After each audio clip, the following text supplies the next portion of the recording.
What is potential? Some say it's the possible future of something or a person. Google says this. I ain't reading all that, to be honest.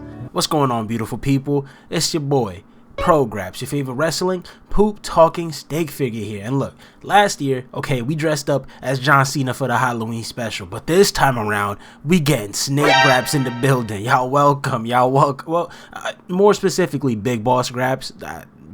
Whatever. And we are live on the PG network now, ladies and gentlemen. What does this mean? What is on the schedule for the next couple of shows, you ask? Well, great question. We got the Age of Wasted Potential retrospective. I kind of can't forget that part, or else, you know, the algorithm flops me and doesn't send my videos out. And what's after this, you may ask? That don't matter, because we here now. It's just you and just me. But hi, my name's Adrian, and I like wrestling.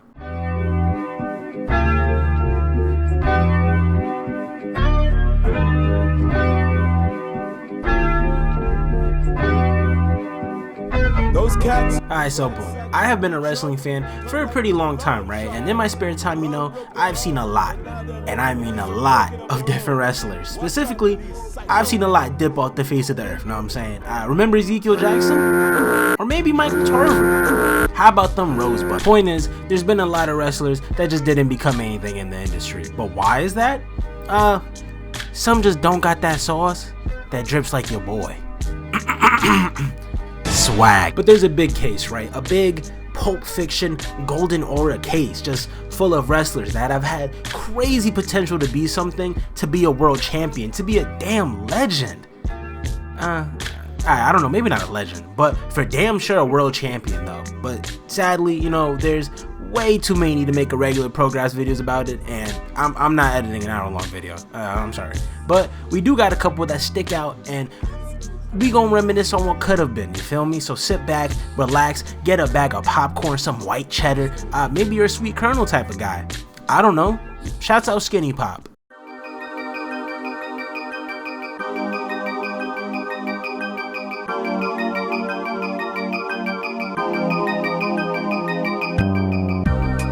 I remember growing up as a huge wrestling fan and not knowing any type of knowledge that most diehard fans knew, right? Like, I had no idea about any of the smart stuff, you know what I'm saying? Like kayfabe, booking, blading, like anything that most wrestling fans who live on Twitter basically know. And being blind to the internet was low-key a blessing, but also kind of a curse for multiple reasons, right? Like, for example, I was able to never get spoiled and believe everything was real. Bad thing was I believed that everything was real and I thought I knew everything. So back then I'm thinking, you know, I saw the most potential in the most random people, and this was because I didn't have the internet, you know, yelling in my ear about who's gonna be good and who's gonna be garbaggio. I mean, David Hart Smith, like, I don't know why, but to me he was low-key a star. He just needed to drop Tyson Kidd. I don't know, but there's been so many wrestlers that honestly even I knew as a child that, yo, this wrestler should be better.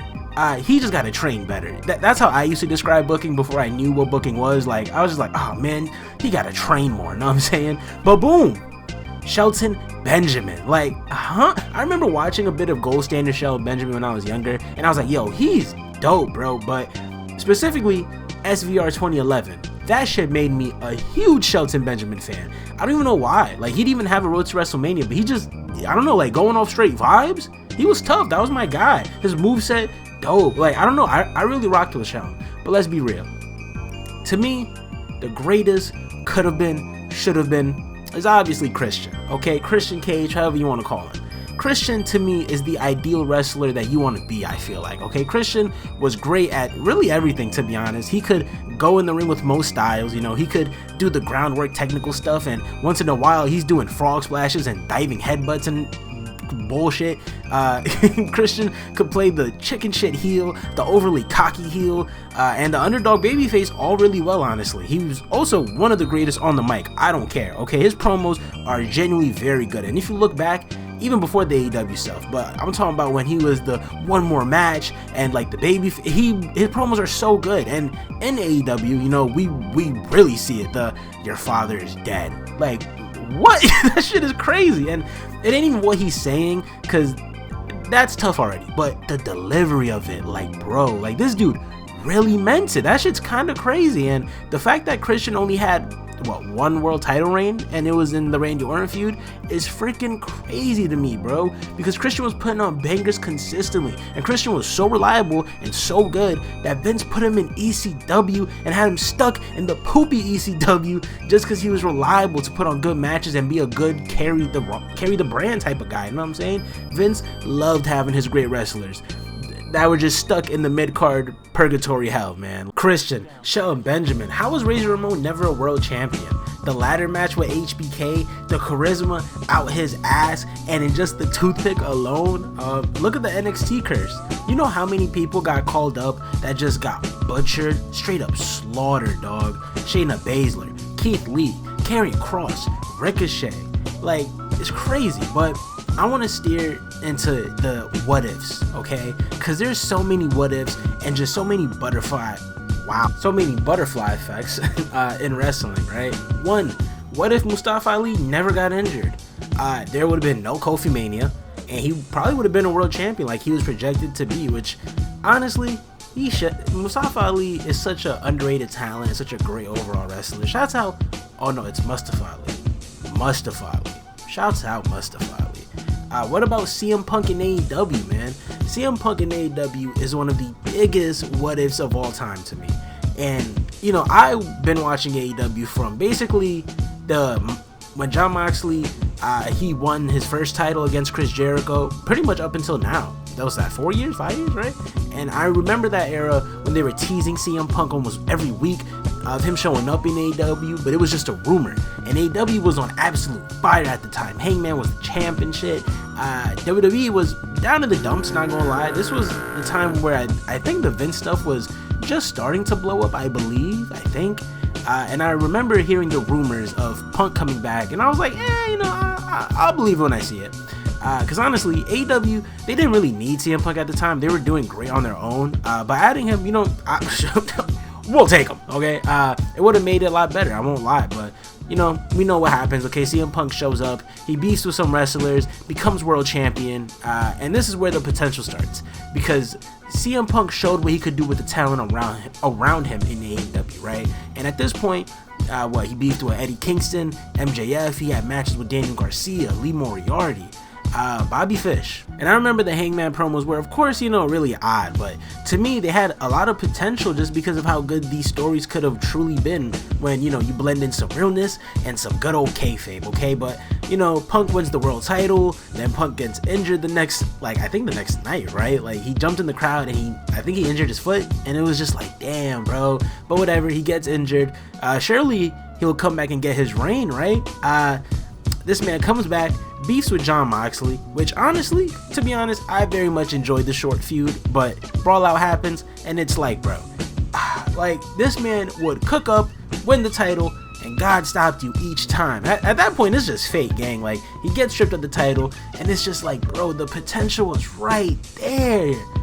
He won the title, and MJF made his return, and it was like, bro, I was hyped as shit, man. MJF had the cool little video package, and then the scarf, and he would come out, and it's like, yo, he's back to feud with Punk. They're gonna run it back for the title.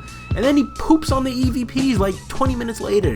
CM Punk is the ultimate definition of the biggest what if in AEW history. Because that's not even where it ends, bro. They give CM Punk his own show with Collision, which honestly felt really different at the time from Dynamite, where we were seeing talent that we don't usually see as much, like Miro, Ricky Starks, Andrade, House of Black, and just getting more people more time to shine. Punk comes back again, and he still has his world title, and he goes on to feud with Samoa Joe. Banger. He goes on to feud with Ricky Starks, which was so good. Banger, bro. And then crap me a glass, and now he's beefing with Seth Rollins. Like, the potential with CM Punk in AEW was so high to me, and the butterfly effect is just crazy. Because look at that, now he's main eventing WrestleMania and shit. Like, that's crazy. But who cares? Maybe that's just the Punk bias in me calling, okay? But that shit could have been dope. Now, of course, there's more people, right? Jeff Hardy, a really notorious one that could have just been. I mean, Jeff Hardy's a legend, but he just shot himself in the foot over and over and over again We all know the stories, you know, but if his addictions didn't get in his own way, Jeff probably would have gone on to have an even better Hall of Fame career already. But potential isn't seen in just wrestlers, right? I mean, there's been potential matches that just never happened, right? Look at, bro, AEW is literally the dream match potential 101. And like, I think the biggest for me personally, it got to be Bryan Danielson versus Kenny Omega. And no, I'm not counting Grand Slam. That should end it in a draw, bro. And not to flex again or anything, but your boy was there, so I'm a little biased. But yeah, you have two of the biggest stars in wrestling, two of the greatest of literally all time, and now Danielson's doing commentary. Like, come on, it was right there, bro. And we never got Malachi Black versus Kenny Omega, which, even though I think they teased it like 4 times or some shit like that. Big Kenny Omega fan here, if you guys can tell. There's of course the dream ones that people consider, you know, Sting, Undertaker, AJ, Shawn, which, bro, 2000s AJ Styles versus 2000s Shawn Michaels, that shit would have been the AEW wet fest, okay? I'm talking about flips, super kicks, all that shit. Ooh, bar. But ladies and gentlemen, I did not want to yap on this topic alone, okay? I want to throw a quick lob, a quick hot tag to my guy, Tribe from Queens. Shouts out New York in the wrestling underground community. That's a long sentence. I don't know what I'm talking about, I'm not gonna lie. Boop. So the homie Adrian hit your boy with the hot tag, and you know I gotta cook. But first, hi, I'm Tribe, and yeah, I'm from Queens, and I hate wasted potential. Wrestlers that deserve all kinds of recognition, but get none at all. In the year of our Lord and Savior 2025, I've seen a plethora, an abundance, a profusion of wasted talent across the landscape of professional wrestling. Like, fam, it's so bad. Now, obviously, you have your successful cases like Dom Mysterio, Kyle Fletcher, Tony Storm, and so many others. But we often forget the wrestlers that don't get that same recognition because of terrible storylines, terrible characters, and god-awful writing. Exhibit A, Matt Hardy. Yeah, walk with me real quick for a second, y'all. Now, we all know Matt and Jeff Hardy are killing it right now in TNA, but a long time ago, Matt was involved in a real-life situation with his then girlfriend Lita after she cheated on him with Edge. And bro had every reason to go over in this feud against him. He even cut a promo that was legit as hell, calling Edge by his real name as security is literally trying to separate the two. This being a real-life case caused by Lita should have put Matt in a different stratosphere. But instead, Vince decided to go all in with Edge and made him a huge star, while Matt didn't gain anything at all in this feud. Like, imagine if he was the one to go over like he rightfully should have. He probably would have had an opportunity to be WWE champ like his brother, and in turn, Edge wouldn't be the rated R superstar that we all know and love. It still did work out for the two in the long run, but Lita dead got left in the dirt, which I'm not gonna lie, she kinda had coming, unfortunately, for what she did to Matt. Exhibit B, Hayabusa. Now, anyone that knows me or my channel knows that Mr. Flyabusa is one of my favorite wrestlers of all time. A certified saucer with the fits and an incredible act in the ring that inspired a lot of wrestlers. But the one thing that pissed me off about the man was his loyalty to FMW and Atsushi Onita. Long story short, Onita hated on bro. He was jealous of the GOAT because bro was getting hella love and Onita just wanted to hog the spotlight. And Hayabusa for a hot minute fought heavy to be the face of FMW. Onita did the company dirty in a lot of ways after he left, and Hayabusa had to be the one to fix FMW from the ground up.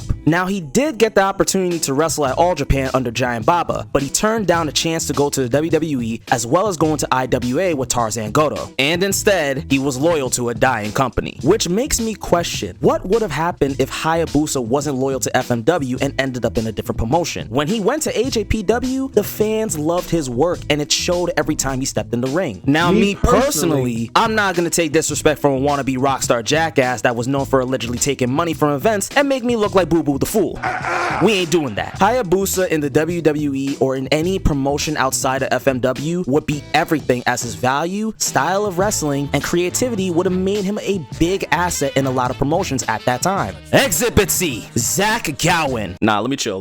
My fault, bro. My fault. Exhibit C, Chad Gable. Bruh, for the love of God, End this El Grande Americano BS. I hate this so much because instead of pushing their legit lucha talents in Penta and Rey Fenix, they got this man Chad doing a humiliation ritual on a nightly basis. Then you got Ludwig Kaiser, Pete Dunne, and Tyler Bate doing this too? Just talking about this gets me heated. Triple H will pay for his crimes because Chad Gable had a legit reason to become Intercontinental Champion. He had a legit reason to beat Gunther, and even when he turned heel on Sammy, he should have won against him too. But you know what this crusty bald schmuck did instead? Bring an irrelevant and unnecessary character that adds nothing but makes insanely good wrestlers ass. Anyone who wears that El Grande crap instantly signs up to ruin their stock in wrestling. So many cases of wasted potential, man. Austin Theory, Keith Lee, Santos Escobar, Selena Vega, Dakota Kai. I could go on and on and on about this. But let me tag my guy back in for the one time real quick. Shouts out my guy. Everybody go pop out and sub to his channel. Tribe from Queens, link down in the description below. Go show him love and tell him PG sent you. But alright people, y'all know the deal. Transition.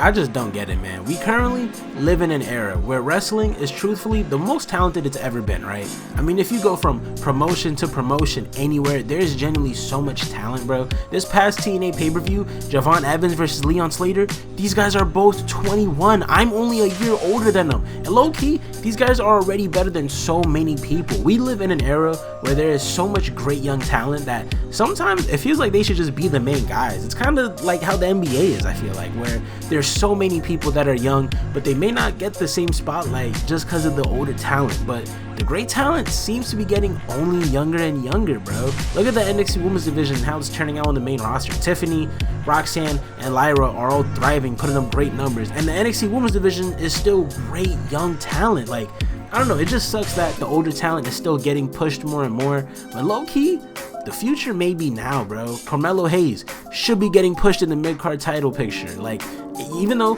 I'm recording this right after SmackDown, shouts out Ilya Dragunov being back. Crazy. Look like he ate old Ilya throat tattoo. Kind of crazy. But, hey, maybe we get Melo and Ilya. Braun Breaker, he's in the main title picture soon, I guess. I don't know. He turned on Seth. I don't know. But Melo, he got to get the US title soon. I'm sorry. You could argue, hey, maybe because there's so much talent, they just don't know what to do with them. And to that I say, why is this your job then, gang? Like, you're supposed to be booking these people according to their skill and overness, I guess. Is that a word? I don't know, but maybe it's also a reflection on how the times are that we're currently in, where the quality may not matter as much as the quantity. Oh, so-and-so is more experienced, so we're gonna get The Miz on our TV more than Melo. I don't know, quality doesn't matter as much of quantity nowadays for all senses, I guess, right? Go peep out that last video if you haven't. Wrestling YouTube is awful. No. Well, no, you should peep it out, but overall, guys, who knows what the current day-to-day issue is, right? Maybe everything in today's world is just built to be short-term. So the overall potential value in something doesn't really matter if it ain't popping now. And this is in all outlets of life, from entertainment to music to sports, but wrestling is just the biggest reflection of that. Grappy Shakespeare. But no, in all seriousness, guys, thank you for coming to my latest Grap Talk. I have been your boy, Pro Graps Tether. And if you like the video, then why not smash the damn like? My voice is, I'm kind of sick if y'all. Then why not smash the damn like button, comment, I'm like losing my voice, whatever, comment some wasted potential you know about down below, and last but not least, y'all, subscribe to your boy, man. We is on the road to 4K as we recording this. We are so close. Look at the sub count. We are so close. Sub to your boy, man. Tell a friend to tell a friend to tell a friend, you feel me? Pop out to the Grappy Court, the program's Discord link is down in the description below. Same thing for Twitch, y'all. I love you all. I was about to mess up the outro. I don't really got much of an outro, so I'm gonna leave y'all for the Pro Graps out.